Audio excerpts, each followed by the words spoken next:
Hello everyone, welcome back to अपरिचित exam barrier. I hope आप सबकी प्रिपरेशन बहुत अच्छी चल रही होगी। सबको जय Shri Krishna and good morning guys. Have a great day. Finally, bit is over guys because our daily current affairs session has started on YouTube from today, and today we will discuss 1st and 2nd October current affair with explanation and related fact. And guys, I need your 100% effort. If you want selection, then please, we are giving daily, weekly and monthly current affair videos on YouTube. Please follow it on daily basis. Then definitely you will improve your GS section. Okay, and I will try bilingual because my South aspirants is very nervous because south student मेरे चाहते हैं, जो मेरे प्यारे student हैं वो चाहते हैं कि हिंदी सॉरी इंग्लिश में चाहिए सर, इंग्लिश में भी प्रोवाइड करिए। हिंदी मीडियम कहते हैं, हिंदी मीडियम में प्रोवाइड करिए। So I will try bilingual guys because both are my backbone. So please try to understand in bilingual because all questions जितने भी रहेंगे इन इंग्लिश में रहेंगे, सारे इंग्लिश प्लस हिंदी में रहेंगे, बट मोस्टली इंग्लिश में ही रहेगा और डिटेल्स भी सब इंग्लिश में ही रहेगा। सो आप लोग थोड़ा सा एफर्ट लगाइए guys, please. I need your effort because आप थोड़ा सा करेंगे तो हिंदी मीडियम्स को भी डिस्टर्ब नहीं होगा। और आप लोग थोड़ा हिंदी मीडियम बच्चे, आप लोग भी थोड़ा इंग्लिश की तरफ जाइए बिकॉज अगर आप बैंकिंग के चूज़ करते हो तो डेफिनेटली बच्चे विदाउट इंग्लिश आपको बहुत ज़्यादा मेहनत करनी पड़ेगी। इसलिए आप बैंकिंग के लिए इंग्लिश को अच्छे से लेकर चलिए, ठीक है। सो इंग्लिश तो आपको फॉलो अच्छे से करना ही पड़ेगा बच्चे बिकॉज इंग्लिश पूरा बैंकिंग ही इंग्लिश में है। बट मैं कोशिश करूँगा कि अपना daily current affair session always daily, weekly, monthly bilingual रहेगा। Okay, English and Hindi both languages में रहेगा। एंड शुरू करते हैं, स्टार्ट करते हैं गाइस, एंड बहुत अच्छे से। एंड टुडे कह सकते हो कि ये हमारा फर्स्ट वीडियो है और हम बहुत अच्छे से डिस्कस करेंगे वाई वन बाई। ओके, और मोस्ट इंपॉर्टेंट सारा कुछ हमने इसमें कवर किया है guys. Explanation, related fact means इतना अच्छे से करेंगे ना हम इस बार कि हम कुछ भी स्किप नहीं करने वाले हैं। बस आप लोग अच्छे से एफर्ट बनाए रखिए गाइस, ऐसे ही अच्छे से मेहनत करनी है। I need your hard work seriously, honestly, and need your dedication, then definitely we will improve it. Okay, so let's start now guys. First question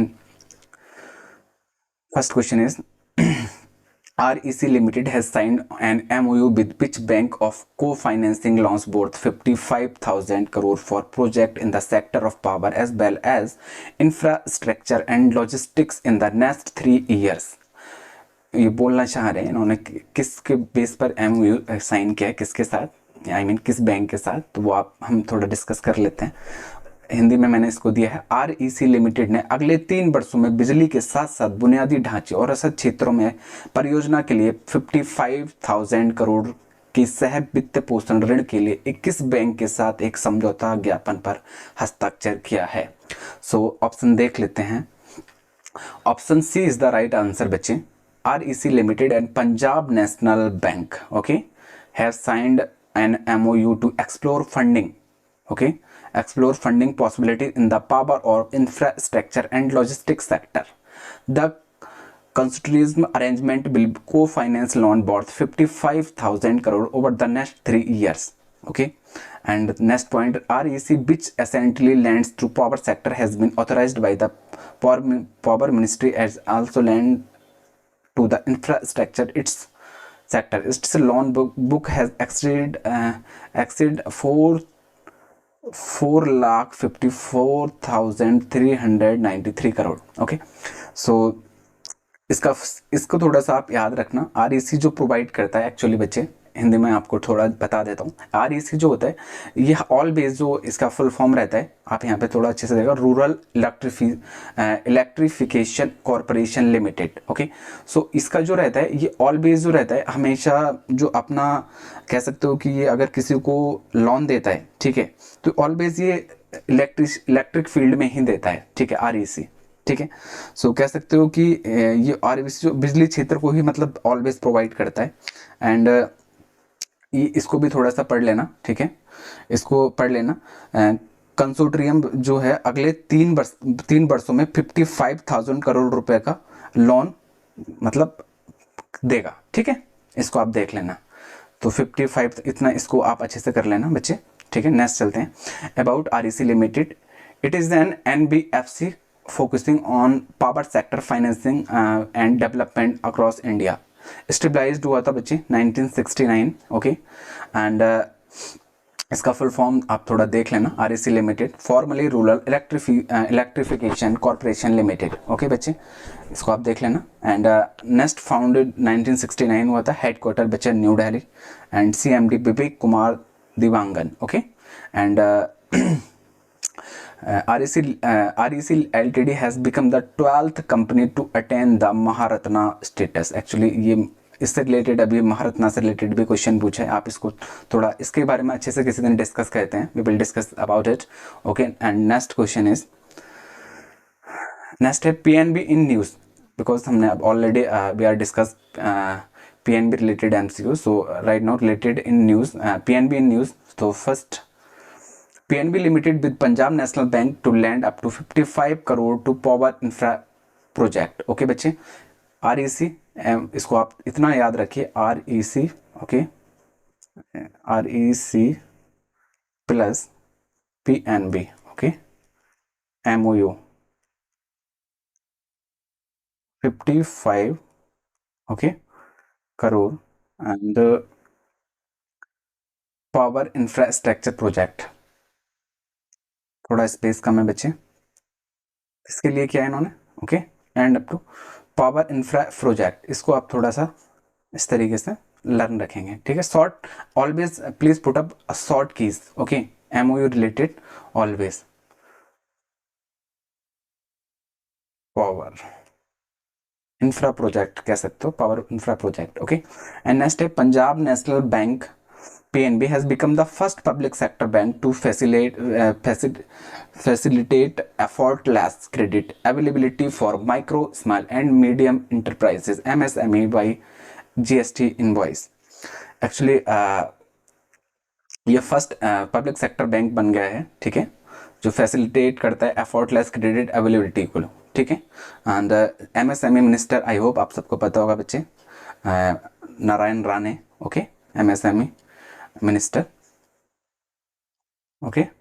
कह सकते हो नारायण राणे, ओके, इसको मिनिस्टर है, okay. And GST invoice by GST invoice, actually GST always released by finance ministry, don't forget it, okay. Next है Punjab national Bank has announced the launch of PNB Metaverse, a virtual branch that offers a unique banking experience, okay। इसको याद रखना, announce किया है PNB Metaverse, okay, important है। And next है Punjab national Bank has announce the launch UPI 123 पे and IBR based UPI solution। This offering is the in the line of digital payment vision 2015, okay, aiming the proper India towards the cashless and cardless society।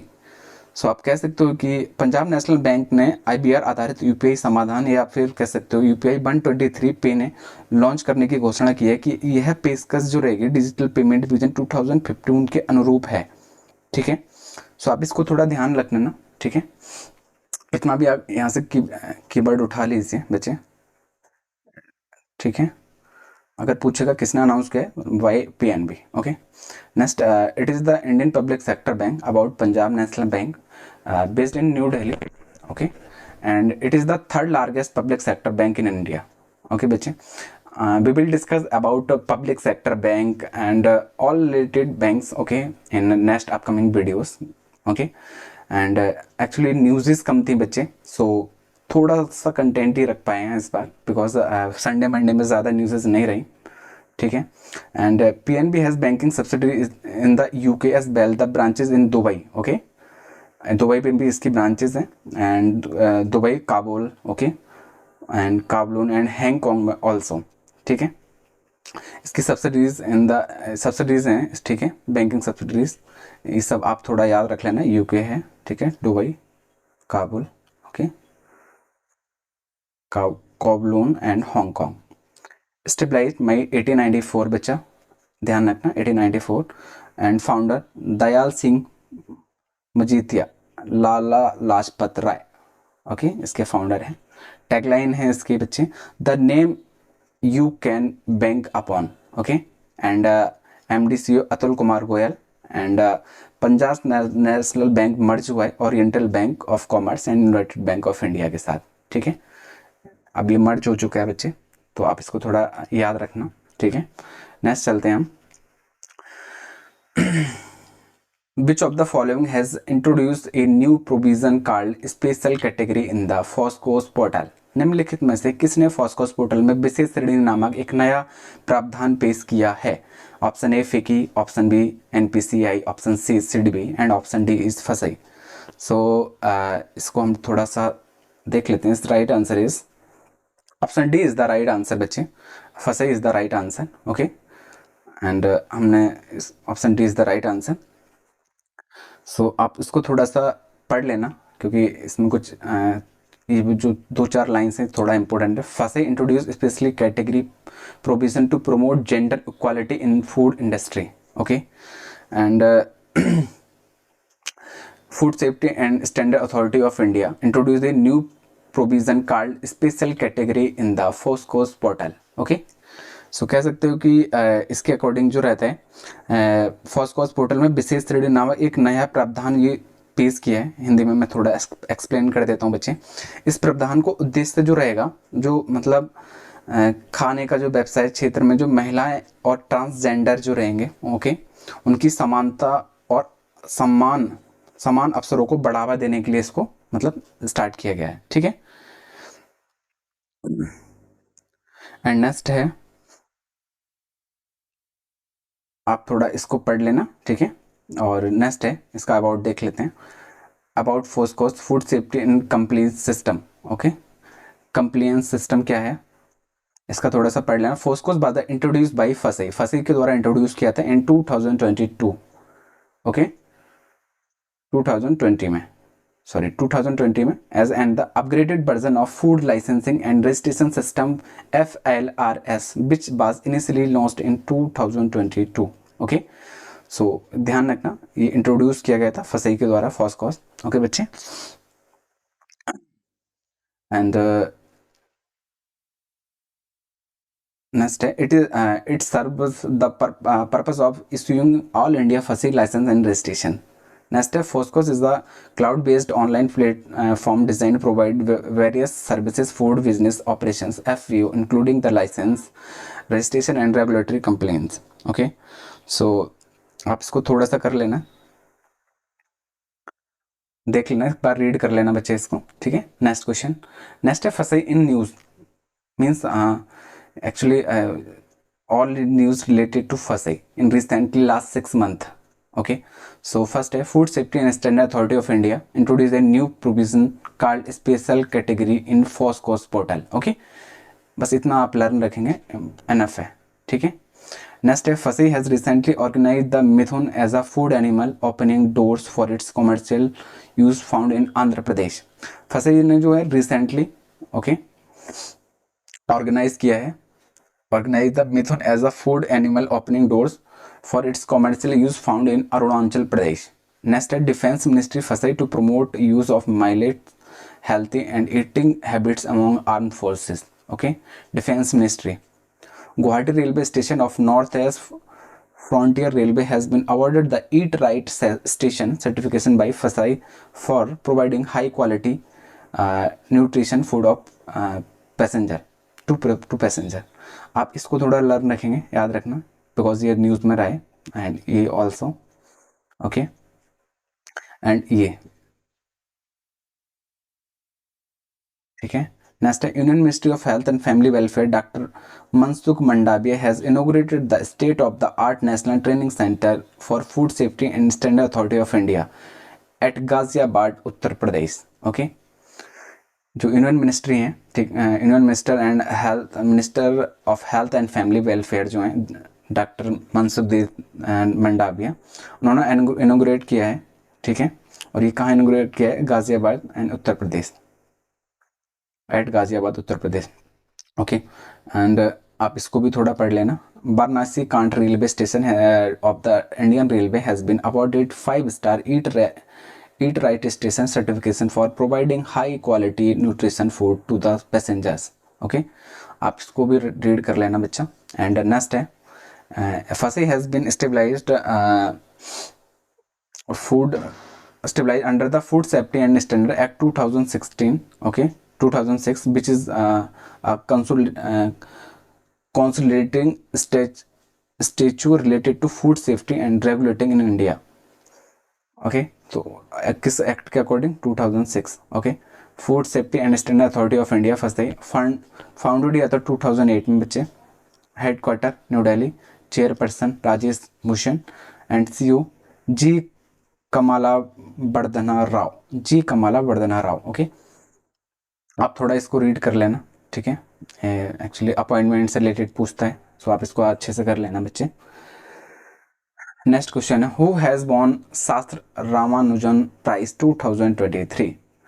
शास्त्र रामानुजन पुरस्कार 2023 किसने जीता है? Option A Peter Sarnak, option B Ian Stewart and option C is Yunqing Tang and option D is Ruixiang Zhang. So guys, नाम भी तो ऐसे रहते हैं कि कोई भी कंफ्यूज हो जाए, पता नहीं जो मुंह से निकल जाता है लोग रख देते हैं।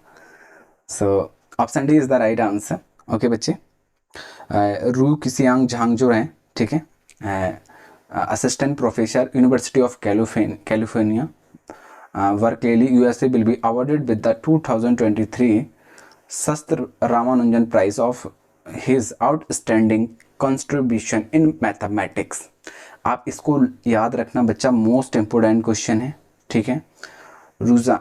इसको बोलेंगे रूई किसियांग झांग। ओके, झांग से याद रखना, अगर कुछ याद ना रहे तो, ठीक है, झांग। ओके बच्चे, एंड अबाउट इसके थोड़ा सा अबाउट देख लेते हैं कि ये होता क्या है, ठीक है। About SASTRA Ramanujan prize, the prize will institute in ये 2005 में इसको इंस्टीट्यूट किया गया था, ठीक है। It is awarded every year by the शास्त्र यूनिवर्सिटी। ओके, एक second. It is awarded every year by Shastra University on its campus near Kumbakonam in Tamil Nadu, and Ramanujan birth anniversary December 2022. Okay, the prize is conferred annually to the mathematician for across the world who is less than 32 years is working is in the area influenced by the Srinivas Ramanujan। Means यह पुरस्कार जो दिया जाता है प्रति वर्ष दुनिया भर के 32 वर्ष से जो एजेस कम रहता है, 32 से जो कम रहता है, उस बच्चे को लिए उम्र के कर्तव्यों के लिए प्रदान किया जाता है जो श्रीनिवास रामानुजन ने प्रभावित क्षेत्र में काम कर रहे हैं। मीन्स ये है कि 32 ईयर से जो कम एज रहता है उनके लिए इस अवार्ड को प्रोवाइड किया जाता है बच्चे, ठीक है। एंड इंग्लिश में सारा लिखा हुआ है, बट मैं कुछ पॉइंट हिंदी में डिस्कस कर रहा हूँ ताकि उन बच्चों को दिक्कत ना हो, हिंदी मीडियम जो मेरे बच्चे हैं, ठीक है। एंड नेक्स्ट है the age limit is 32 year to commemorate the fact and the Ramanuja accomplished to complete a phenomenal body of work in the short span। Okay, यथार्थ स्मृति में आयु सीमा 32 वर्ष है कि रामानुजन इतने कम उम्र में, मतलब इन्होंने बहुत कम एज में ही इन्होंने अपना नाम टॉप पर कर दिया था। दैट इज रीजन कि इन्हीं के नाम से इसको बनाया गया। Okay, SASTRA Ramanujan prize. Okay guys, I hope सब क्लियर होगा। और थोड़ा सा इशू हो रहा है, बिकॉज ज़्यादा तो नहीं बट थोड़ा सा, बिकॉज आज फर्स्ट डे है और चीज़ें मॉर्निंग से ही हो रही हैं, बट थोड़ा सा इशू हो रहा है। बट आई होप कि रिजॉल्व हो जाएगा और वीडियो क्वालिटी अच्छी आएगी और वॉइस भी आई होप अच्छी आ रही होगी। अगर थोड़ा सा भी इशू हो रहा है बच्चा वॉइस में तो मुझे ज़रूर कमेंट सेक्शन में बताना, मैं इसको और इम्प्रूव करूँगा, ठीक है। प्राइस इसका कैश प्राइस रहेगा बच्चा $10,000। ओके, एंड किसको मिल रहा है? ये मिलेगा, ओके, रूई किसियांग झांग। ओके, झांग से आप याद रखना, झांग से आपको याद रहेगा बच्चे, ठीक है। और बस इतना, ये 2 पॉइंट्स आप याद रखना। इंस्टीट्यूट हुआ था किस में, इसको आप ध्यान रखना कि इस पुरस्कार की जो शुरुआत की थी 2015 में की थी, ठीक है। और हर साल ये रामानुज की जयंती है 22 दिसंबर को तमिलनाडु के कुंभकोणम के पास अपने परिसर में शास्त्र विश्वविद्यालय द्वारा प्रदान किया जाता है, ठीक है बच्चे। नेक्स्ट है award related, most important award है, कुछ इंपॉर्टेंट अवार्ड हम लोग देख लेते हैं। आई होप आप बाकी आप सब पढ़ लेंगे, बहुत बहुत टैलेंटेड बच्चे हैं मेरे, आई नो वेरी वेल कि आप लोग अच्छे से कर लेंगे। बाकी मैं कुछ डिस्कस कर देता हूँ जो मोस्ट इम्पोर्टेंट है। फर्स्ट है Shri Shaktikanta Das, governor of the Reserve Bank of India, has earn A+1 grade in the global finance central bankers report cards 2023। Okay, तो आप इसको थोड़ा ध्यान रखना, ठीक है, इंपॉर्टेंट है बिकॉज बैंकिंग से रिलेटेड है ऑल्सो, सो आप इसको स्किप मत करना, इट्स इम्पोर्टेंट। एंड नेक्स्ट है surgical oncologist Padma Shri doctor R Ravi Kannan, director of the Kachar Cancer Hospital and Research Center CCHRC in the Assam, received the prestigious Raman Magsaysay Award 2023। Okay, Raman Magsaysay award जो मिला था 2023 में, ठीक है, वो किसको मिला था? सर्जिकल कह सकते हो, ये हॉस्पिटल के एक डायरेक्टर हैं, ठीक है, doctor R Ravi Kannan, doctor R Ravi Kannan. Okay बच्चे, अब आप लोग राइटिंग पे थोड़ा मत जाना क्योंकि थोड़ा सा अभी भी दिक्कत हो रहा है हमें, बट आप बहुत टैलेंटेड बच्चे हो मेरे। ओके, एंड नेक्स्ट है इंदौर रैंक्स फर्स्ट इन स्वच्छ वायु सर्वेक्षण 2023 followed by Agra and Thane. Okay, Indore जो है फर्स्ट है इस रैंक में, ठीक है, इसको फर्स्ट रैंक अवार्ड मिला है इंदौर को, ठीक है, आगरा एंड थाने के बाद। आगरा एंड थाने इसको ये बाद में है, और फर्स्ट ये जो मिला है इंदौर को मिला है, ठीक है। Wildlife photography Jack Zhi has been named as the overall winner of the world photographer of the year 2023 for his image titled grab the bully by the horns. Okay, most important है, ठीक है, आप यो भी पढ़ोगे, important है and it's also. Okay, next है actors Waheeda Rehman selected the Dadasaheb Phalke lifetime achievement award 2021। Important है, ओके, रहमान आप इस कीवर्ड को उठा सकते हो, okay, you can take with this keyword Rehman. Okay, and next है Orissa scientist Swati Nayak selected as the recipient of the Borlaug field award 2023। Okay, Borlaug इसको आप कह सकते हो कि साइंटिस्ट हैं स्वाति नायक, ओके, इनको सिलेक्ट किया गया है इस अवार्ड के लिए, ठीक है। एंड आपको जो स्किप नहीं करना है बच्चा, एक ये स्किप मत करना, Swamitva Yojana of the ministry of panchayat raj gets national award. Okay, national award दिया गया है स्वामित्व। ओके, एंड नेक्स्ट है PM Modi become the first Indian prime minister to receive the grand cross of the order of honour from Greece. Okay, इसको skip मत करना, PM साहब को मिला है, ठीक है, prime minister grand cross the order of honour from Greece, PM Modi साहब।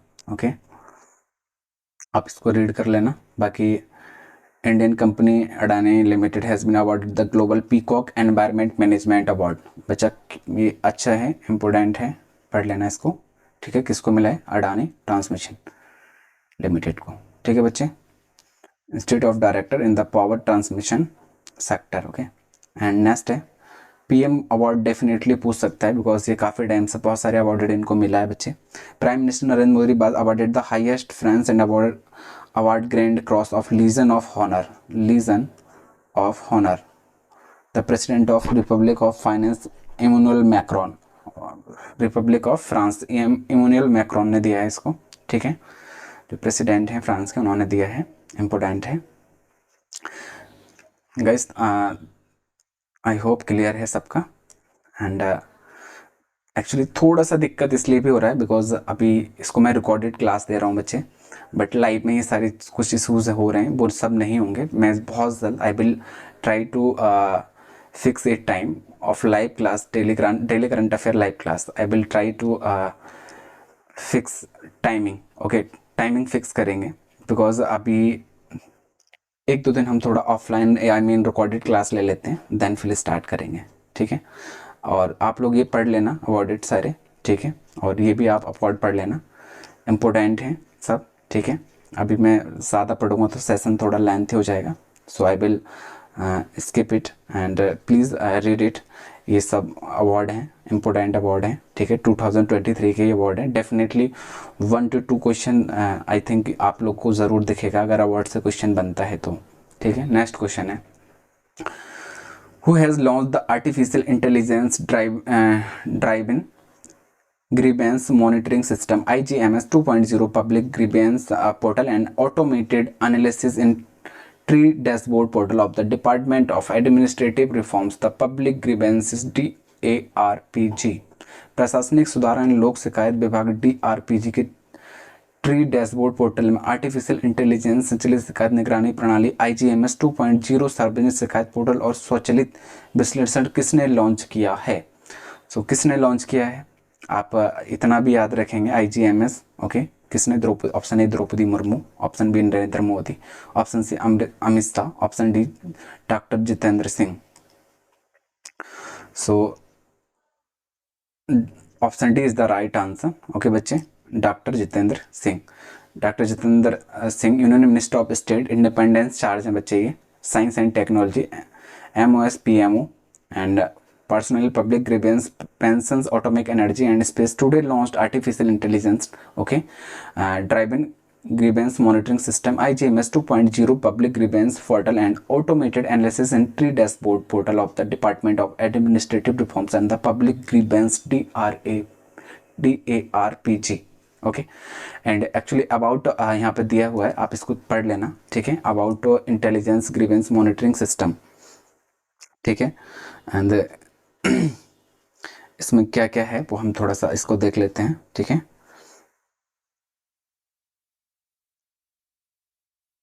It is the public grievance portal and automated analysis in tree dashboard portal and department of administrative reform public, okay.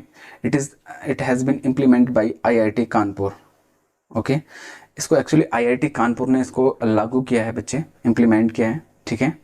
And इन्होंने इसको लागू किया है, ठीक है।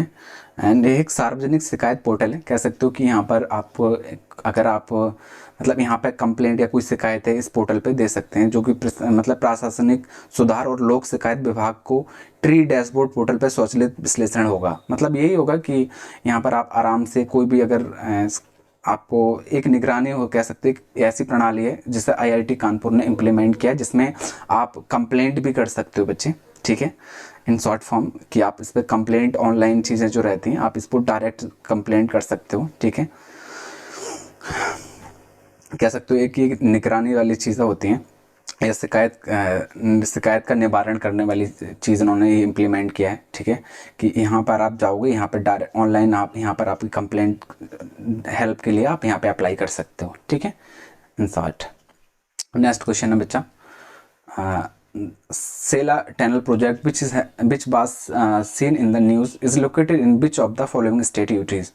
तो सेला सुरंग परियोजना जो खबरों में थी, ओके, निम्नलिखित में से किस राज्य केंद्र शासित प्रदेश में स्थित है? Option A Jammu Kashmir, option B Assam, option C Arunachal Pradesh, option D Punjab. So let's check, option C is the right answer बच्चे। The BRO official recently said that nearly 96% of work in the strategically crucial Sela Tunnel is the complete and it is likely to be the inaugurated by year end. So इसको about थोड़ा सा about देख लेते हैं इसका। Actually BRO के अधिकारियों ने हाल ही में कहा था कि रणनीतिक रूप से जो सैला सुरंग बन रहा है हमारा, ठीक है, मीन्स सैला सुरंग, ओके, सैला सुरंग, इसका 96% जो काम है, ओके,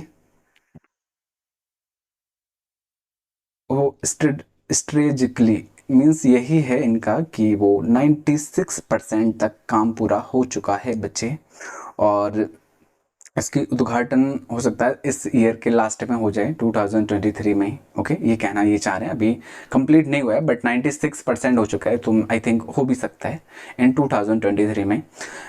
और यहाँ देख लेते हैं इसको, actually about Sela tunnel project location, it is located in the west Kameng district of Arunachal Pradesh, okay, ये कामेंग जिला है, ठीक है, अरुणाचल प्रदेश का, उसमें ये लोकेटेड है। Once completed, the Sela Tunnel will be world largest by length tunnel altitude of 30 13,000 feet. एक बार पूरा होने पर सेला सुरंग 30,000 फीट से अधिक की ऊंचाई पर दुनिया की सबसे लंबी, कह सकते हो, दो लेन वाली सुरंग होगी। ठीक है, दुनिया की सबसे लंबी, दुनिया की सबसे लंबी। ओके, इसकी हाइट बहुत ज़्यादा है बच्चा। It will be insure whether the connectivity between Guwahati and Assam Tawang in Arunachal Pradesh. ये असम और गुवाहाटी अरुणाचल प्रदेश में तवांग के बीच मतलब कनेक्टेड रहेगी। ठीक है, असम में गुवाहाटी और अरुणाचल प्रदेश के बीच यह हर मौसम में कनेक्टिविटी सुनिश्चित करेगा। ठीक है, कह सकते हो ये इसका इसका ये हो गया। नेक्स्ट ये होगा, इट इज बीइंग नेक्स्ट है, it is being excavated below the Sela pass on NH13 component of the trans Arunachal highway system. Most important है बच्चा ये क्वेश्चन, मैं फिर से बोल रहा हूँ। ठीक है, मोस्ट इंपोर्टेंट। ठीक है, आप इसको स्किप नहीं करना। ठीक है, और बाकी नेक्स्ट चलते हैं। ठीक है, इसका हो गया। ओके, ट्रांस अरुणाचल राजमार्ग प्रणाली NH13 जो रहेगा बच्चा, NH13 घटक पर सेला दर्रों के नीचे इसकी खुदाई की जा रही है ऑलरेडी, ये कहना चाह रहे हैं। ठीक है, एंड ये जो वर्क हुआ था बच्चा, इसका जो 1 अप्रैल 1919 में शुरू कर दिया गया था। ठीक है, एंड नेक्स्ट प्रोजेक्ट, इसका डिटेल थोड़ा आप देख लेना। ठीक है, टनल 1 जो रहा है, इट्स टनल 98 मीटर रहा है लेंथ इसका। ठीक है, टनल 2 जो रहा है बच्चा 1555। ठीक है, 1555 मीटर रहा है बच्चा। ठीक है, सेकेंड टनल का। एंड इसका नेक्स्ट है, road approach the tunnel is 7100 metre. The road between the two tunnel 1340 metre and approach the tunnel 2 is 340 long. Okay, so इसका जो सुरंग रहेगी एक तक पहुंच जो रहेगी 7100 मीटर रहेगी। दोनों सुरंगों के बीच जो रहेगी 1340 मीटर रहेगी। ठीक है, और सुरंग जो रहेगी 2 साल तक पहुंच 340 मीटर लंबी है बच्चे। ठीक है, सॉरी गाइस, थोड़ा साउंड आ रहा हुआ है एक्चुअली, यहाँ पास में फेस्टिवल थोड़ा वो कर रहे हैं सेलिब्रेट, इसलिए थोड़ा हो रहा है। ठीक है, एंड नेक्स्ट है elevation 4170 metre above the sea level. Actually ये 4000, वाओ, ये समुद्र तल से 4170 मीटर ऊपर है बच्चा। बहुत बहुत हाई, मतलब कह सकते हो बहुत ज़्यादा हाइट रहेगी इसकी। ठीक है,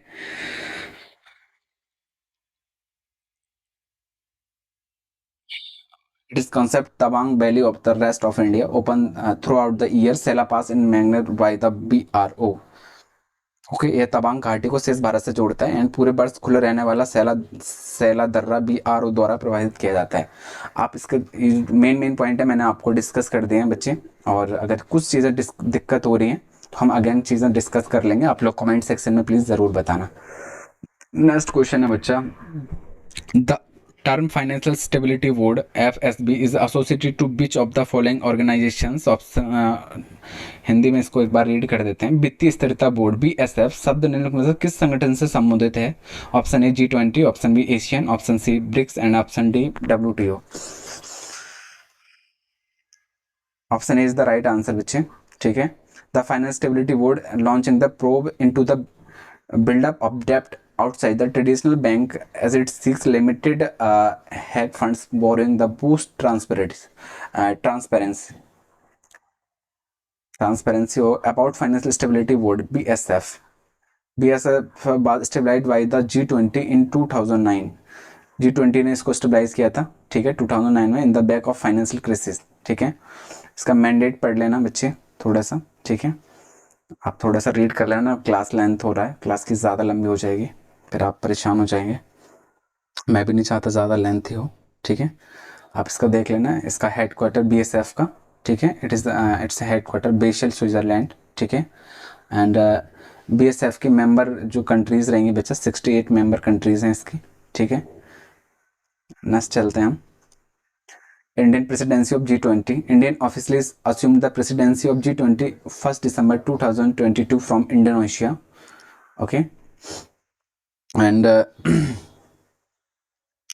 इसको हम तो इंडिया जो ना अज्यूम किया था प्रेसिडेंसी G20 जो हुई थी 1 दिसंबर 2022 में इंडोनेशिया के द्वारा की गई थी, ठीक है। इसका एंड इसकी अध्यक्षता जो करी थी, ठीक है। And next India will hold the G20 presidency from 1 December 2022 to 30 November 2023 and host 18th G20 summit in 2023. Okay, the summit meeting of the head of the state and the leader of G20 is scheduled to be held in September 2023 in New Delhi. Okay.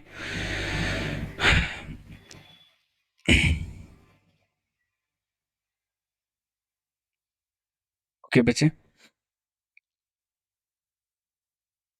इसकी actually इसका theme जो रहेगा बच्चा, ध्यान रखना, ये meeting जो रही थी the summit meeting of head of state and leader G20 जो शेड्यूल हुई थी वो हुई थी कहाँ, न्यू दिल्ली में। Okay, the theme of G20 most important है बच्चा, Vasudhaiva Kutumbakam, most important theme है, स्किप मत करना, कहीं ना कहीं पूछेगा। वासुदेवम कुटुंबकम और one earth one family one future is drawn from the Asian Sanskrit text of the Maha Upanishad. Okay, India G20 sherpa Amitabh Kant, इससे रिलेटेड ऑलरेडी क्वेश्चन पूछा था बच्चा, तो आप इसको थोड़ा ध्यान रखना।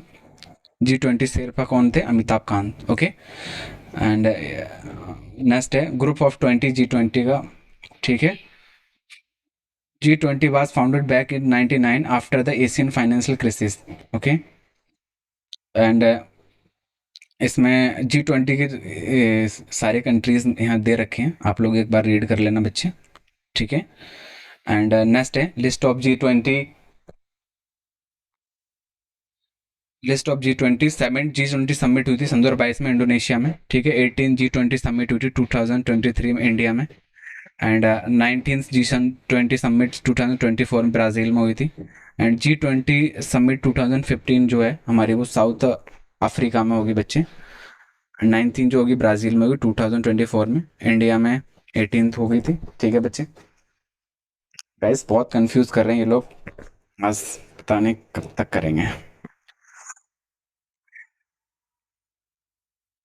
अगर मुझे पता होता तो मैं थोड़ा रुक के ले लेता क्लास, बट कोई नहीं, हम कोशिश कर रहे हैं। नेक्स्ट है prime minister Narendra Modi has laid the foundation stone for the Akashvani Dahod FM relay station project in which state. प्रधानमंत्री नरेंद्र मोदी ने किस राज्य में Akashvani Dahod FM relay station परियोजना की आधारशिला रखी है? So option A Maharashtra, option B Assam, option C Orissa, option D Gujarat. बच्चे थोड़ा फास्ट कर लेते हैं। Prime minister Narendra Modi has laid foundation Akashvani Dahod FM relay station project in Gujarat. Okay, Gujarat में इन्होंने रखी है, ठीक है। और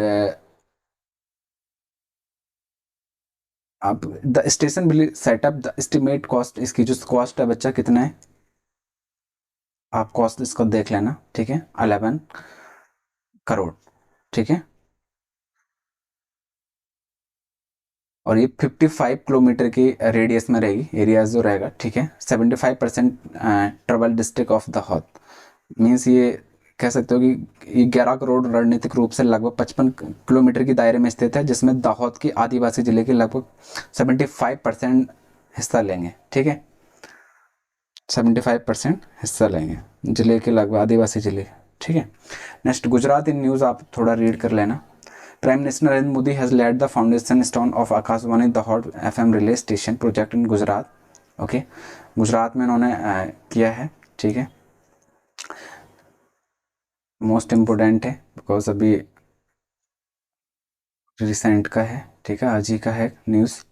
नेक्स्ट है Gujarat assembly pass the Gujarat local authority law amendment bill 2023 by majority vote of raised reservation for other backward class like OBC communities in local service government bodies to 27% from the current 10%।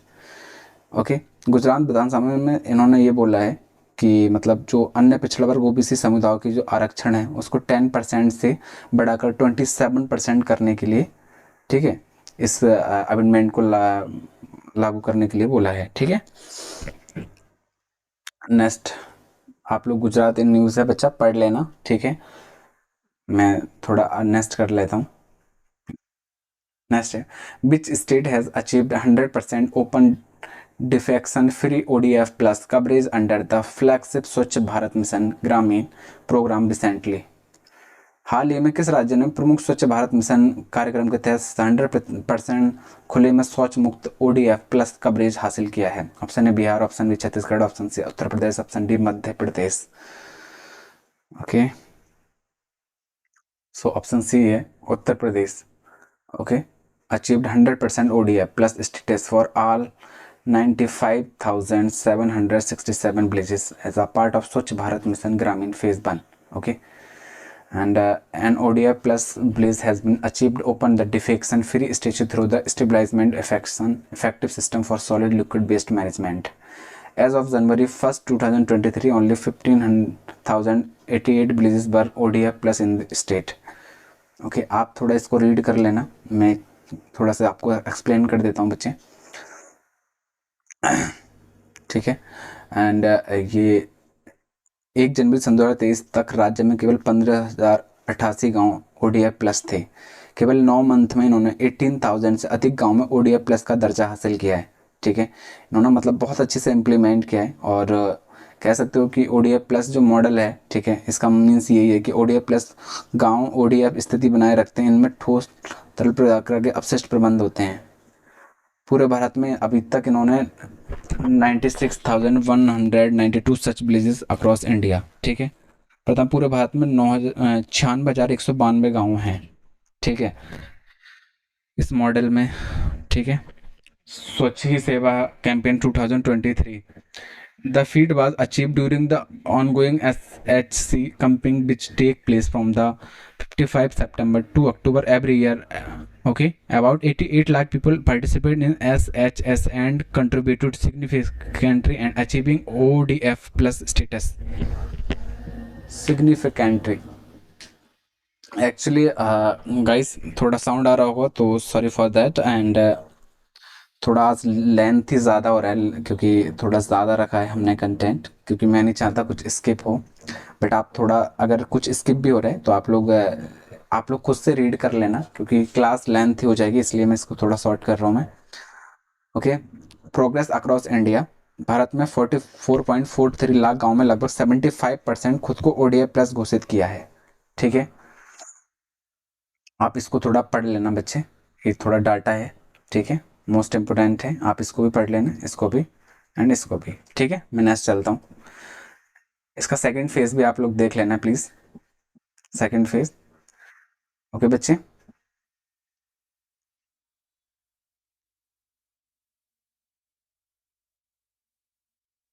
Next question, according to which organisation report the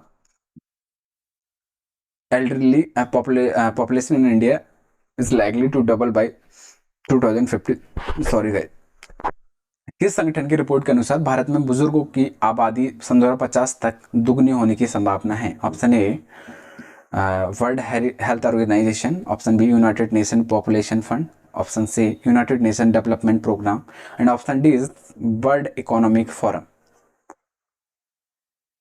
so option B is the right answer. Okay, UNFPA, United Nations Population Fund. India, in collaboration with the Intelligence Institute of Population Science, has unveiled the India Aging Report 2023, highlighting the rapidly growing elderly population in India. Okay, so 41% जो रहेगा, ठीक है, India early population growing the rapidly with the decadal growth rate of 41%। बच्चा आप इसको थोड़ा पढ़ लेना प्लीज़, ठीक है, और मैं अगर कुछ इम्प्रूवमेंट करना है तो वो मुझे बताना, मैं इम्प्रूवमेंट करूँगा बच्चे, ठीक है।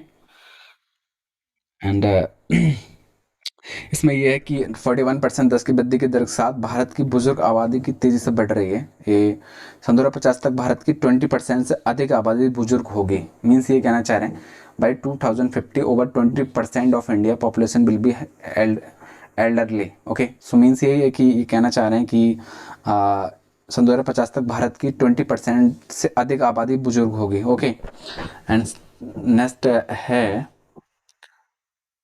the elderly population in India will surpass the population of children 0 to 15 year old and by 2046. Means सन 2046 तक भारत में बुजुर्गों की आबादी बच्चों से 0 से 15 वर्ष की आबादी तक अधिक हो जाएगी। ठीक है, आप बाकी जो मेन मोटिव यही है जो मैंने बताया आपको। ठीक है, आप उसको थोड़ा कर लेना। नेक्स्ट क्वेश्चन, और ये भी देख लेना। ठीक है, पॉवर्टी एंड वेल बीइंग। ठीक है, मीन्स कि 40% ये कहना चाह रहा है, more than 40% of elderly in India are the poorest wealth quantile. Means यही है कि इनका कहना चाह रहे हैं कि भारत में 40% से अधिक जो बुजुर्ग हैं वो सबसे गरीब संपत्ति वर्ग में हैं। ओके, इसको आप देख लेना एक बार, और इसका आप ये ज़रूर रीड कर लेना। ठीक है, सेक्स रेशियो इसका रखा हुआ है। ठीक है बच्चे, कल से थोड़ा कंटेंट थोड़ा सा कम करेंगे, ज़्यादा ना करके थोड़ा कम करेंगे, बाकी कराएंगे सब। ठीक है, मैं कंटेंट सब रखूँगा बट रीड आप करोगे। ठीक है, आप इसको थोड़ा कर लेना। ठीक है, establishment in 1980 sorry it was stabilise trust fund 1967 बच्चे, बिगेन प्रिपरेशन इन 1969। ओके, अब देख लेना इसका UNFPA। ठीक है, नेक्स्ट क्वेश्चन है, हांगजो एशियाई खेलों में पुरुषों की sorry who has won the silver medal in the men long jump event the Hangzhou Asian games with the best jump of 8.19 metres. Hangzhou एशियाई खेलों में पुरुषों की लंबी कूद स्पर्धा में 8.19 मीटर का सर्वश्रेष्ठ छलांग के साथ किसने रजत पदक जीता है? So Jeswin Aldrin, option B Wang Jianan, option C Murali Sreeshankar, option D Amritpal Singh. Okay, so option C is the right answer. India's Murali Srishankar won the silver medal in the main long jump event at the Hangzhou Asian Games with the best jump of 8.19 meters. Bang Jinan of the China won the gold medal with the jump of 8.22 metre. Okay, बैंग जिन्होंने उन्होंने gold जीता है बच्चे। ठीक है, ये China से हैं। ठीक है, मुराली श्री शंकर इंडिया से हैं। ठीक है, जिन्होंने एशियन गेम्स में, ठीक है, सिल्वर मेडल लिया है। Another Indian athlete, Jasmine Aldrin, finished the same event with the best jump 7.76 meters. Okay.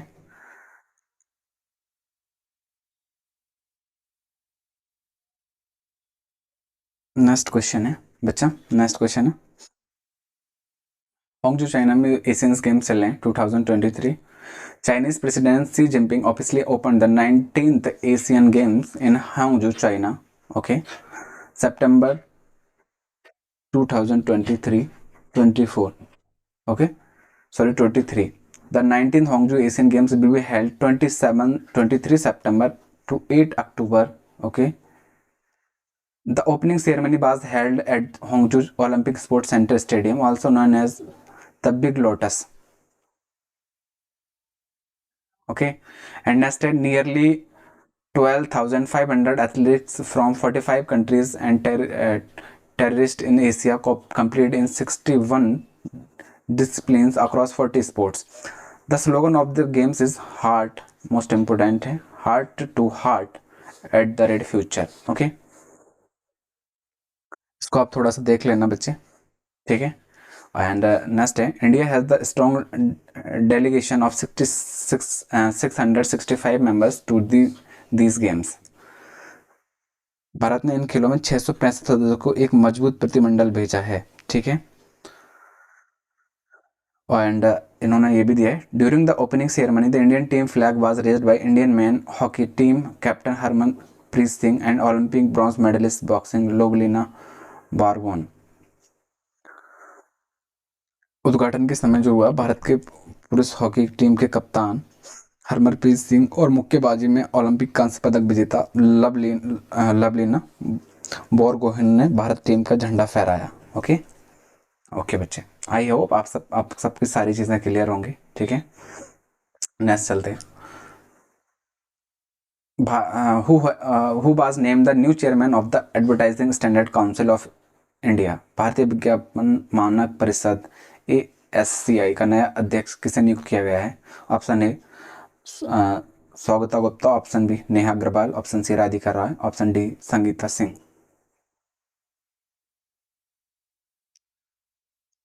Okay, Swagata Gupta is the MD and CEO of Micro Limited, was named as the new chairman of Advertising Standard Council of India. Okay, and ये Parsna, president of Response Bennett Coleman and Company Limited, was elected as the vice chairman of ASCI. ये vice chairman है बच्चा, पार्थ ठीक है. And Sudhanshu Watts, deputy managing director, Pidilite Industries Limited, was appointed the honorary treasurer of ASCI. Okay, so about देख लेते हैं इसका. About देख लेते हैं, ठीक है.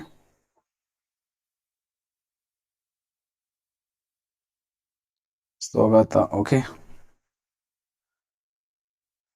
नेक्स्ट है. इट ASCI स्टेबलाइज 1985 बच्चा, ठीक है. Operated section operated non profit company under the section 25 companies act. Okay, आप इतना ध्यान रख लो, ठीक है. 1985 में स्टेबलाइज हुआ था. Next, who has won the gold medal in mixed double tennis eight the 2023 Asian games. 2023 में एशिया खेलों में मिश्रित युगल टेनिस में स्वर्ण पदक किसने जीता. Option A Leander Paes and Sania Mirza. Option B Rohan Bopanna and Rutuja Bhosale. And option C is Zhizhen Zhang and Yibing Wu. Option D Yuki Bhambri and Rutuja Bhosale. Actually guys मैंने कहा ना, ये लोग कुछ भी नाम रख सकते हैं. आई होप कि हमारा इंडिया बहुत अलग है इन लोगों से. So India, option B is the right answer. India tennis player Rohan Bopanna and Rutuja Bhosale won the gold medal in the mixed double tennis at 2023 Asian Games. Okay, and Rohan Bopanna and Rutuja Bhosale defeat किया था उन्होंने. Okay, Yu Hsiu Hsu and Hao Ching Chan of Chinese Taipei by 2-6 and 6-3 and 10-4 to ensure their victory. Okay, India had become from behind after losing the first set 2-6, but they come back and won the next two sets. It was India's second tennis medal at the 2023 Asian games में. Okay, 2023 Asian games में ये second medal है बच्चा. After Ram Kumar Ramanathan and Saket Menani had earlier won the silver and men double tennis. Okay, India's mixed double success. ठीक है, ध्यान रखना, यह 2023 का एशिया खेलों में भारत का दूसरा टेनिस पदक है. इससे पहले राजकुमार रामनाथन और साकेत माइनेनी ने इसको जीता था. ठीक है, रजत पदक जीता था टेनिस में. ठीक है, भारत ने एशियाई खेलों में मिश्रित युगल में, कह सकते हो कि इन्होंने यहाँ पर दे रखा है कि मिश्रित इन्होंने 7 पदक जीते हैं. ठीक है, एशियाई खेलों में. ठीक है, जिसमें कि 3 गोल्ड है. ठीक है, 3 गोल्ड इंक्लूडेड है. Okay,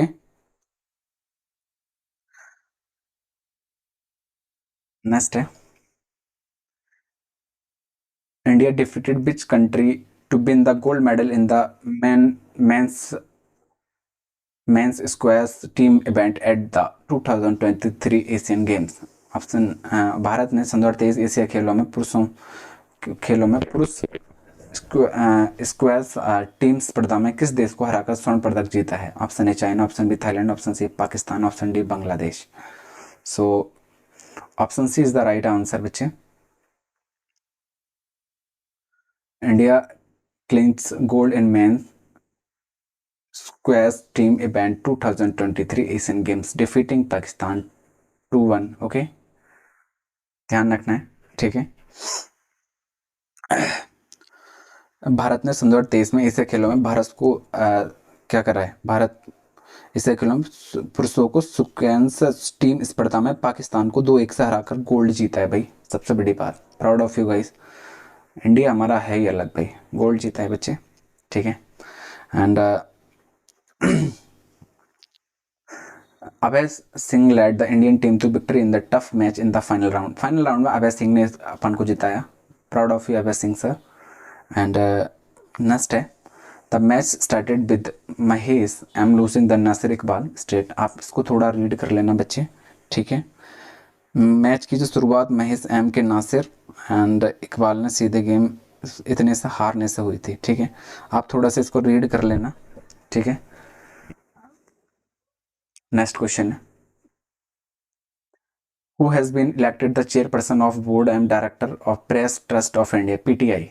press trust of India के निदेशक मंडल के अध्यक्ष रूप में किसे चुना गया है?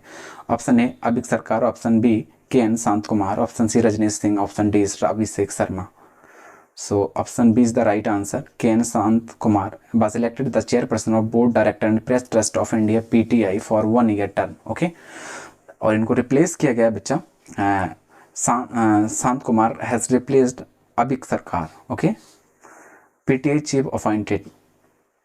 Industry times of CEO Praveen Someshwar was elected vice chairman of PTI. Vice chairman कौन है इसका? हिंदुस्तान टाइम्स CEO हैं ये Praveen Someshwar. He is elected vice chairman of PTI board of director. Okay, PTI full form press trust of India. ठीक है, PTI 19 stabilise होता 1947 में बच्चा. ठीक है, and on by the constitution newspaper of reinvest profit in its growth. Sant Kumar election marks a new era for PTI. Okay, and underscoring its commitment and delivering credible news in changing media landscape. Next question है बच्चा, किस देश ने अपने तीसरे सैन्य उपग्रह नूर 3 को कक्षा में लॉन्च किया है? Iran, option B Saudi Arabia, option C North Korea, option D China. So Iran is the right answer. Option A, Iran Islamic Regulatory Guard Corps successfully launched its third military imaging satellite Noor 3 from Iran. Okay, Iran's Saroud spaceport,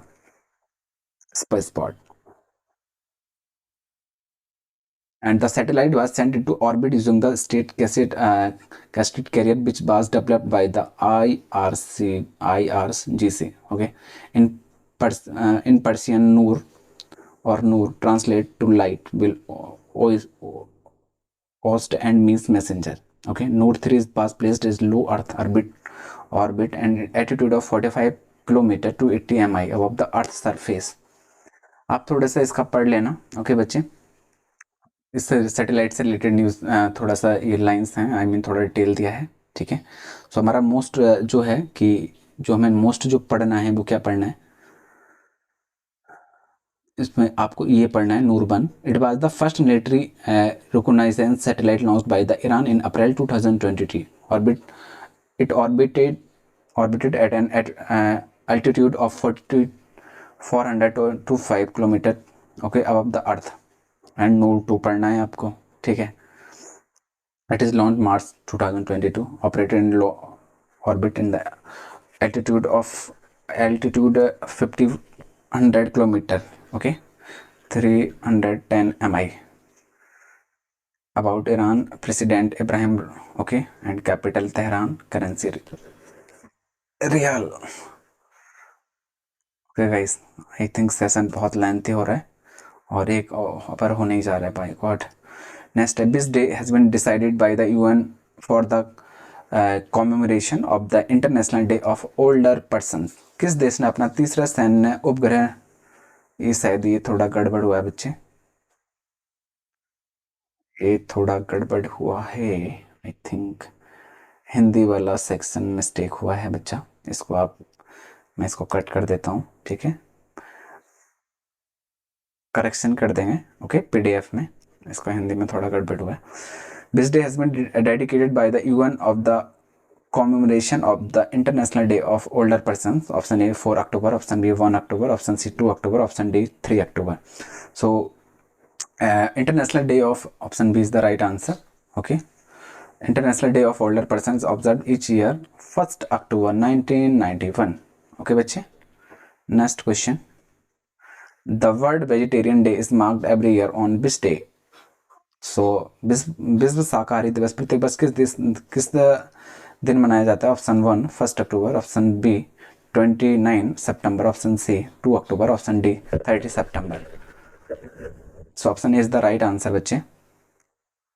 World Vegetarian Day is observed annually on October 1st globally and raise awareness about the ethical, environmental, health and humanitarian benefits and vegetarian lifestyle. Okay, the day was initiated by the North American Vegetarian Society and Society Scotland in 1977 during the World Vegetarian Congress. Okay, the full week between October 1 to 7 observed International Vegetarian. Okay, first week जो रहेगा पूरा international vegetarian week, ठीक है। And next है which day of the year observe as the international coffee day, कौन सा बस international coffee day के रूप में मनाए जाते हैं? Option A 3 October, option B 1 October, option C 4 October, option D 2 October. So option B is the right answer बच्चे, ठीक है। The first ICD was launch 2015 international coffee organization in Milan. So option B is the right answer. International Coffee Days are celebrated 1st October every year. Okay. So finally guys, आज के लिए इतना ही। Okay. I hope थोड़ा सा issue रहा है actually, मुझे भी थोड़ा दिक्कत इसलिए हो रहा है क्योंकि मेरा बाय मिस्टेक चश्मा टूट गया है, थोड़ा कई जगह क्लियर नहीं हो रहा था, बट कोई नहीं, फाइनली सब क्लियर है आई होप। और आई होप आप सबको सेशन ज़रूर पसंद आया होगा। एंड कल से कुछ अच्छे से चेंजेस करने जा रहे हैं, ठीक है। हाँ, डेली जो PPT आएगी उसमें बहुत अच्छे से Y1 बाई सारी चीज़ें A to Z कवर करेंगे। एंड आई होप आप सबको सेशन पसंद आ रहा होगा। अगर पसंद आ रहा है प्लीज़ सेशन को लाइक करना, शेयर करना है और चैनल को सब्सक्राइब कर लेना। And thank you very much guys. And today, okay, today